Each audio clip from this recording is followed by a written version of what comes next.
2020 a gente comemora uma data fundamental para a literatura brasileira, o centenário do poeta João Cabral de Melo Neto.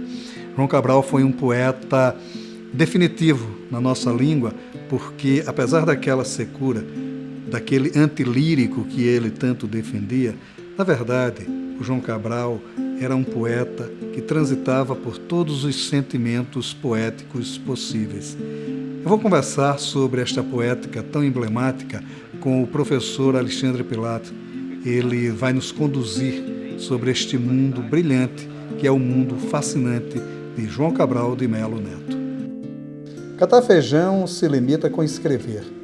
Joga-se os grãos na água do alguidar e as palavras na da folha de papel. E depois, joga-se fora o que boiar. Certo, toda palavra boiará no papel. Água congelada, por chumbo seu verbo. Pois para catar esse feijão, soprar nele e jogar fora o leve oco, palha e eco. Ora, nesse catar feijão entra um risco, o de que entre os grãos pesados, entre um grão qualquer, pedra ou indigesto, um grão imastigável, de quebrar dente.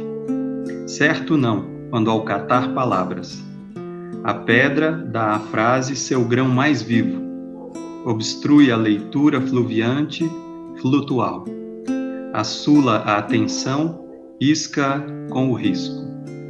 Alexandre, falar de João Cabral de Melo Neto é sempre um tanto de mistério também, né?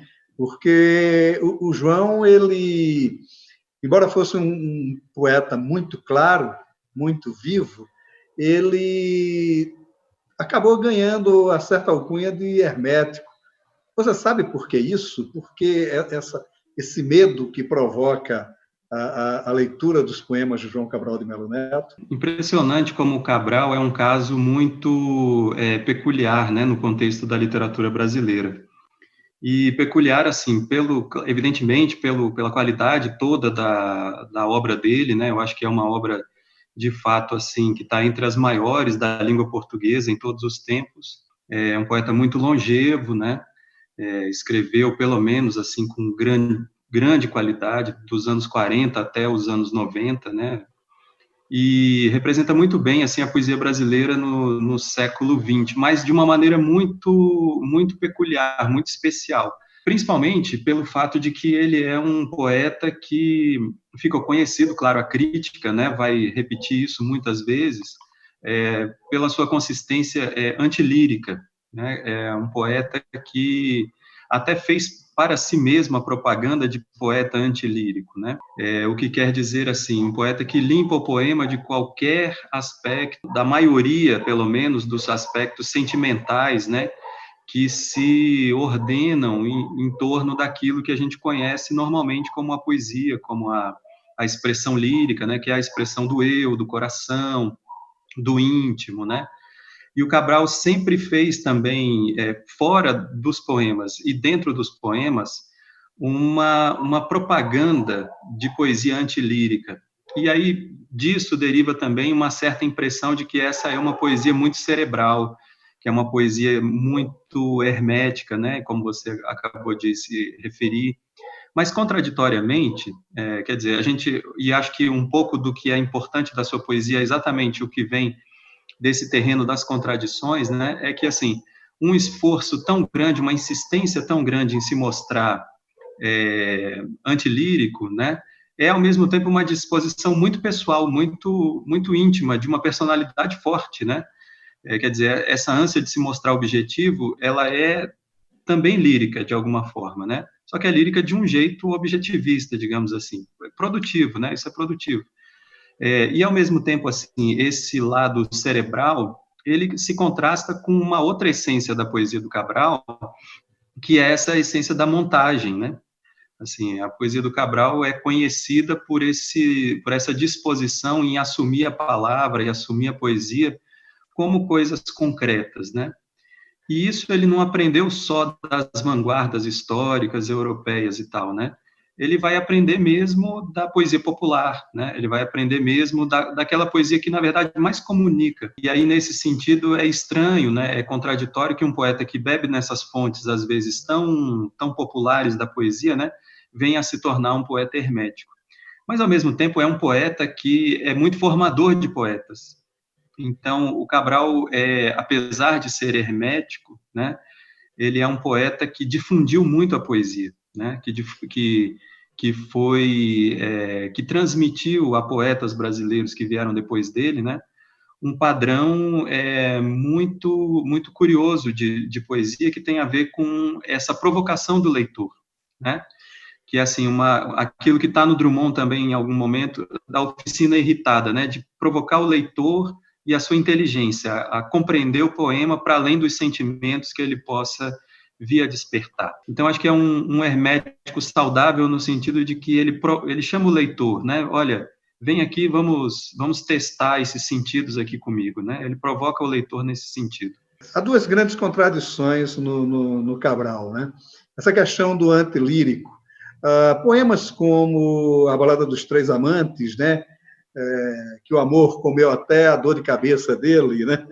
Outro poema como Paisagem ao Telefone, onde é de um lirismo muito grande, Uma Mineira em Brasília, contrasta com o antilirismo pregado por ele, como a própria, os poemas sevilhanos dele, que é de uma musicalidade muito grande, e o Chico Buarque provou que ele tem música na sua coisa, quer dizer, contrasta com aquele dizer que odiava a música, que não tinha nada de musical, e a clareza também como ele escreve versos como é tão belo quanto um sino à sala negativa, né? Quer dizer, isso é de uma clareza, né? Então eu acho que ele criava mecanismos para se contradizer na sua própria lírica como uma forma de criar esse poeta complexo que ele foi, não é? Quer dizer, como é que você vê essas questões também? Tem alguns autores, e acho que o Cabral é um deles, eu diria assim, que talvez o Ferreira Goulart seja um outro poeta, assim, mais ou menos dessa extração. Alguns poetas que querem controlar um pouco a leitura dos leitores, né? Então, diz assim, eu sou esse aqui, se apresenta como um perfil, né?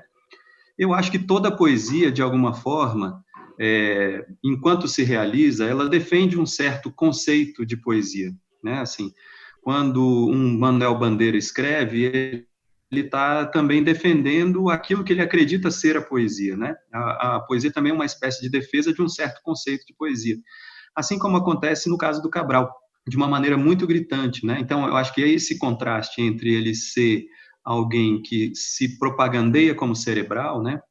E que nisso traz uma característica que eu acho que também é muito definidora da poética do Cabral, que é essa essa coisa da ideia fixa, né? Assim, dessa coisa da obstinação, que está vinculada a uma outra dimensão do que ele anota a respeito da poesia e fala várias vezes, né?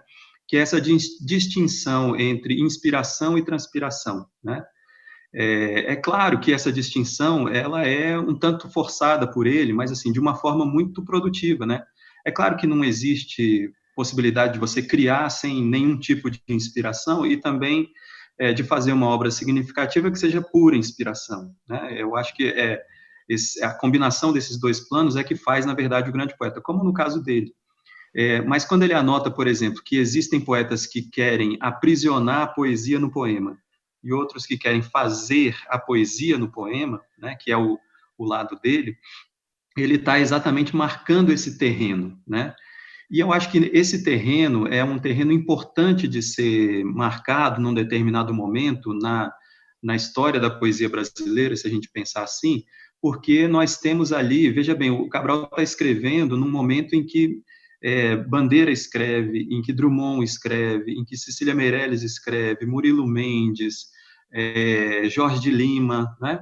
Se você pensar nesses tempos áureos assim da poesia brasileira, né, que para onde você olha tem uma grande poesia sendo escrita, né? A dele precisa se destacar por esse emblema, né? E aí você fala de uma coisa muito interessante que acho que são dois emblemas importantes da poesia dele, né? essa capacidade, você até citou aqui um dos poemas, né, que é Paisagem ao Telefone, essa coisa visual, né, da sua poesia, quer dizer, a poesia dele se estrutura muito como uma forma de se defender um pouco dos sentimentos, ela se estrutura muito na revelação da paisagem, ela se revela, ela se ampara muito na revelação da coisa plástica, né, e contraditoriamente ao que ele dizia, né, assim, que era alguém que não gostava de música, que não ouvia música, que música só atrapalhava, né, é uma poesia muito musical, porque, por exemplo, todos esses versos que ele torna versos, assim, muito operacionais para esse aspecto cerebral dele, né, e às vezes até hermético, são versos que vêm do canto popular, são a redondilha menor, a redondilha maior, como está bem colocado ali no Morte e Vida Severina, e bem lembrado por você, o Chico provou que aquilo é muito musical, né? Então, essas técnicas, esses versos assonantados que ele vai criando, né? E toda essa tradição que ele vai também abraçando quando ele, vamos dizer assim, assume cada vez mais a forma da Andaluzia, né, assim, dessa região como uma região produtora de poesia e fonte de riqueza poética para ele, isso também tem ligação com esses estratos da oralidade e, portanto, também da musicalidade, né? Então, é um poeta que consegue fazer essa limpeza, digamos assim, lírica, né, com a criação de imagens que, aí eu acho que tem um traço excepcional, quer dizer, que acho que distingue o Cabral entre tantos outros poetas, que é assim, eu não vejo no Cabral, a gente acaba de lembrar aqui o poema Catar Feijão, eu não vejo o Cabral fazendo nenhuma imagem que seja imagem convencional. Nenhuma imagem dele claro que assim, você precisa ler toda a obra para afirmar isso categoricamente, mas assim, pelo que eu conheço, e o Cabral foi um dos meus poetas assim preferidos assim de juventude, né? Não há uma imagem convencional. Não que também, por outro lado, não se possa fazer grande poesia com imagens convencionais disponíveis ao senso comum, às vezes aquilo bem colocado, né? Mas é assim, essa rejeição da convencionalidade é a rejeição de uma coisa que distingue muito fortemente o Cabral nessa relação dele com as imagens, é que o poema dele é ornamento, né? No sentido de que nada é colocado ali depois que está tudo acabado, quer dizer, no sentido de que ele procura, como uma obstinação mesmo, como uma ideia fixa mesmo, não enfeitar, não adornar o poema para além daquilo que é essa forma equilibrada, harmônica e tal, né? Essa é a escolha dele. João Cabral era um poeta tímido, ele inclusive rejeitava às vezes o próprio título de poeta, preferia que o chamassem de João. Mesmo assim, ele construiu uma legião de seguidores. Um dos maiores seguidores de João Cabral de Melo Neto é o poeta Marcos Accioli, Nordestinados, um clássico da literatura brasileira. O livro é um livro que define o Nordeste de uma outra maneira. Não é o Nordeste árido e seco de João Cabral, embora o João Cabral fale também do Nordeste amolengado da Zona da Mata, como dizia o Gilberto Freire. Marco Accioli transita por esses Nordestes todos, mas ele transita sobretudo pela condição social do homem nordestino, o homem que faz a sua vida com as próprias mãos, que se entrega à justiça que ele mesmo constrói. O Marcos constrói uma poética baseada nestes códigos, nestas definições do que é ser Nordeste, do que é ser nordestino. Nordestinados é uma obra fundamental para se saber a alma do Nordeste. Você falou aí em dois aspectos, quer dizer, há dois aspectos também interessantes. Essa capacidade de ecoar essa poética em outros poetas. Eu lembro bem do Marco Accioli, do poeta pernambucano Marco Accioli, que ele incorporou tanto o Cabral que ele criou uma lírica própria. O Cabral dava essa possibilidade, essa capacidade das pessoas criarem uma lírica própria. E ele também tinha uma capacidade interessantíssima, embora ele cronologicamente esteja ali na geração de 45, ele não era bem a geração de 45. O Ledo Ivo tinha uma frase muito interessante, que foi da geração de 45. Ele dizia: a gente começa como uma geração e termina como uma solidão. O João Cabral já foi solidão desde o início, não é? Exatamente. Essa digamos assim, cronologicamente, ele está colocado aí nessa geração, né? O primeiro livro dele é de 42, né? Então, é um livro que tem alguma sintonia com a geração de 45, mas já desde cara não cabe naquilo que ficou arquetipicamente conhecido como a geração de 45, né? E eu acho que ele trilha um caminho muito original, assim, na poesia brasileira. Já desde o início tem essa fronteira que se estabelece com a geração de 45, né? E se a gente pensa nesses dois, nessa fronteira desses dois entes aí, que são o Cabral e os poetas do grupo da geração de 45, tinha grandes poetas ali também, né? Não diminuindo nenhum deles, mas assim, é a maneira como essa geração de 45, ou esses jovens que estavam ali nos anos 40 começando a escrever, se posicionavam com relação à geração anterior também, né? Então, o que está sendo proposto também na geração de 45 é uma certa reação a algumas das conquistas do modernismo, né? De primeira hora, digamos assim, na poesia e tal. O Cabral, ele se irmana à geração de 45 nesse sentido, de que ele está, de alguma maneira, se diferenciando dessas conquistas dessa primeira geração modernista. Mas ele está se diferenciando de uma maneira diferente dessa geração de 45. Ele não cai nessa onda, né, digamos assim. E aí tem uma coisa que eu acho que vai sendo construída aí, e que, por exemplo, em 56, né, quando aparece aquela coletânea Duas Águas pela José Olímpio, né, fica clara dessa primeira parte da obra do Cabral, né, que é esse poeta que, ao mesmo tempo, é um poeta social, com uma tensão social, por exemplo, capaz de escrever O Cão Sem Plumas, O Rio e claramente Morte e Vida Severina, por exemplo, né, mas é também um poeta capaz de escrever um monumento como Psicologia da Composição, por exemplo, né? Então, quer dizer, essas coisas que têm a ver com a investigação, né, por assim dizer, metalinguística, né, que eu acho que é a dimensão que irmana esses dois tipos de poeta, né? Um poeta que é esse poeta da investigação cerebral, do processo de composição, etc. e tal, de um poeta que revela, por exemplo, as diferenças sociais do Brasil, os problemas sociais brasileiros, a partir da região que ele conhece muito bem, que ele viveu, né, e que, portanto, faz parte integra a humanidade dele, né, e também faz isso sem se desfazer desse traço de pesquisa metalinguística, de metapoesia, né? Quer dizer, jamais alguém poderá dizer que O Cão Sem Plumas é só um livro de poesia empenhada, ou só um livro de poesia social.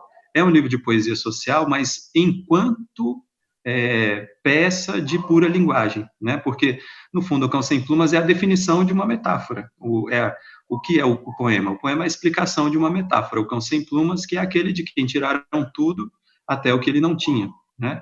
Então, ele cria esse conceito, cria essa imagem, e essa imagem é construída através do rio. Então, quer dizer, é uma poesia que a gente poderia chamar, em sentido amplo, no sentido daquelas grandes obras, né, de poesia realista, no sentido de que ela traz para dentro do corpo da linguagem os problemas da materialidade social, né? E acho que esse é um traço que distingue muito o Cabral dessa geração de 45, claramente, né, também, mas também da maneira como a primeira geração romântica, modernista, e até mesmo um pouco depois, os poetas que vão aparecer ali em 30, né, ou a poesia mais social, vão ter talvez uma relação um pouco mais mecânica com a realidade social, o que não acontece no Cabral de maneira nenhuma, né? Nunca essa apreensão crítica da realidade social, ela nunca deixa de ser, nunca abre mão de ser também uma apreciação crítica também da própria linguagem do poema, né? Ele tinha uma capacidade também de se reinventar. Se a gente pegar bem, cada poema, embora ele retrabalhe os temas constantemente, mas cada livro ele tem uma proposta nova, E isso cria uma atemporalidade medonha na obra dele, né? Quer dizer, você lê o João Cabral hoje com uma modernidade danada. É feito releituras do João Cabral em balé. O Cão Sem Plumas se transformou numa peça de balé, um balé extremamente moderno, né? É uma capacidade também muito grande de refletir sobre a psicologia do homem brasileiro, não é? Daí a modernidade dele, talvez? Claro, claro. Eu acho que é. E, aliás, ele tem um artigo muito interessante. Ele é poeta, né, fundamentalmente, mas ele tem um artigo muito interessante. Eu não me lembro exatamente agora qual o ano, né, mas é um artigo muito interessante que é da função moderna da poesia. E nesse artigo ele argumenta um pouco sobre como os poetas precisam atuar no sentido de contribuir para elevar a cultura de um povo, né? Mas também para estender ao máximo o alcance da cultura, né? Então, eu acho que esse é um princípio bastante interessante e que eu acho que está na base daquilo que a gente poderia chamar de um certo universalismo do Cabral. Que aí eu acho que também vale a pena anotar que é um universalismo também muito curioso, porque ele tem a ver com uma relação que se estabelece com a matéria regional, que também é muito peculiar, é muito forte, né? É alguma coisa assim, como a gente pode definir esse Cabral universal sem considerar que ele é, antes de tudo, um poeta regional pernambucano. Acho que isso não o diminui, pelo contrário, né?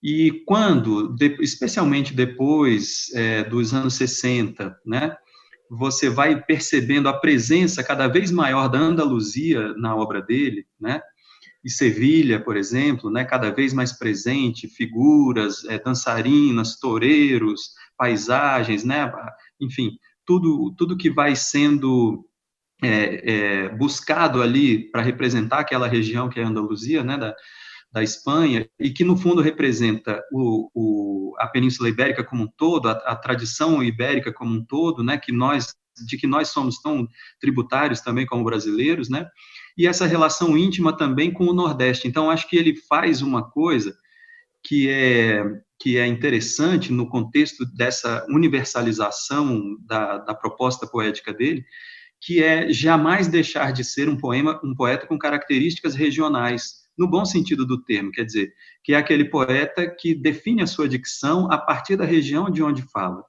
E aí a gente consegue irmanar, por exemplo, essas duas regiões que poderiam parecer tão diferentes entre si, que são o Nordeste brasileiro, através de Pernambuco, através do Recife, né? E também a Andaluzia, e aí com ela toda a Península Ibérica e, de modo especial, Sevilha, que é uma obsessão também para ele, a caracterização de Sevilha e tal. Então, eu acho que é essa regionalização, né, que faz do Cabral um poeta que transcendeu até esse limite da brasilidade mais corriqueira, digamos assim, né? Ele é profundamente brasileiro porque é profundamente ibérico e nordestino, né?